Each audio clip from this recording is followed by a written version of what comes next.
আসসালামু আলাইকুম ওরহমতুল্লাহ। প্রিয় ভাই ও বোনেরা, আজ আমি আপনাদের এমন একটি বিষয়ে কথা বলতে চাই যেটা আমরা প্রায় সবাই করি, কিন্তু খুব কম মানুষই গুরুত্ব দিয়ে ভাবি।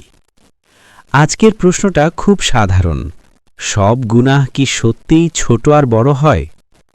আমরা অনেক সময় বলি, এটা তো ছোট গুনাহ, এতে আর কি হবে, আমি তো কাউকে ক্ষতি করিনি। কিন্তু কখনো কি ভেবেছি যে গুনাহটা আমাদের কাছে ছোট, সেটা আল্লাহর কাছে কতটা বড় হতে পারে? গুনাহ ছোট মনে হওয়ার প্রধান কারণ হল আমরা আল্লাহকে বড় করে দেখি না। আমরা দেখি মানুষ দেখছে কিনা, সমাজ কি বলবে, আমার ইমেজ নষ্ট হবে কিনা, কিন্তু ভুলে যাই আল্লাহ সব সময় দেখছেন। যখন আল্লাহর উপস্থিতি আমাদের হৃদয়ে বড় হয় না, তখনই গুনাহ ছোট হয়ে যায়। ইসলামে এমন কোনো গুনাহ নেই যেটা আল্লাহর সামনে ছোট, যদি সেটা বারবার করা হয় আর তওবা না করা হয়। এক ফোঁটা পানি বারবার পড়লে পাথরেও দাগ পড়ে, ঠিক তেমনি ছোট গুনাহ বারবার করলে হৃদয়ে কালো দাগ পড়ে, আর একদিন সেই হৃদয় সত্য মিথ্যা আলাদা করতে পারে না। যে গুনাহটা আমরা সবচেয়ে হালকা ভাবি, সেটা হলো অন্যের গুনাহ নিয়ে কথা বলা, কারো পেছনে কথা বলা, কারো দোষ খোঁজা, কারো ভুল নিয়ে হাসাহাসি করা। আমরা বলি, আমি তো সত্য কথাই বলেছি, কিন্তু আল্লাহ বলেন, তুমি তোমার মৃত ভাইয়ের গোশত খাচ্ছ। ভাবুন একবার, এই উপমাটা কতটা ভয়ঙ্কর।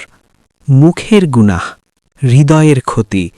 জিহবার গুনাহ এমন যেটা চোখে দেখা যায় না, কিন্তু ঈমানকে ধীরে ধীরে খেয়ে ফেলে। মিথ্যা কথা, ব্যঙ্গ, অপ্রয়োজনীয় কথা, কারো মন ভাঙা, এসব আমরা খুব সহজ মনে করি, কিন্তু কিয়ামতের দিন এই জিহ্বাই সাক্ষ্য দেবে। কেন আল্লাহ ছোট গুনাহেও অসন্তুষ্ট হন? কারণ গুনাহের আকার বড় নয়, গুরুত্ব হল আপনি কার অবাধ্যতা করছেন। আপনি যদি একজন সাধারণ মানুষের কথা না শোনেন, আর যদি রাজা বা শাসকের আদেশ অমান্য করেন, দুটো কি এক?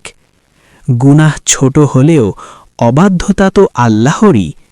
আজ আমরা কোথায় দাঁড়িয়ে? আজ আমরা নামাজ পড়ি, কিন্তু গুনাহকে সিরিয়াসলি নিই না। আমরা কুরআন শুনি, কিন্তু নিজেদের পরিবর্তন করি না। আমরা চাই আল্লাহ আমাদের ক্ষমা করুন, কিন্তু আমরা অন্যকে ক্ষমা করি না। এটাই সবচেয়ে বড় বিপদ। বাঁচার উপায় কি? প্রথমত, গুনাহকে কখনো ছোট মনে করবেন না। দ্বিতীয়ত, গুনাহ হয়ে গেলে সাথে সাথে তওবা করুন। তৃতীয়ত, যে গুনাহটা আপনাকে আল্লাহ থেকে দূরে নিচ্ছে, সেটাকে আজই ছেড়ে দেওয়ার সিদ্ধান্ত নিন, কারণ মৃত্যুর সময় এই সুযোগটা আর থাকবে না।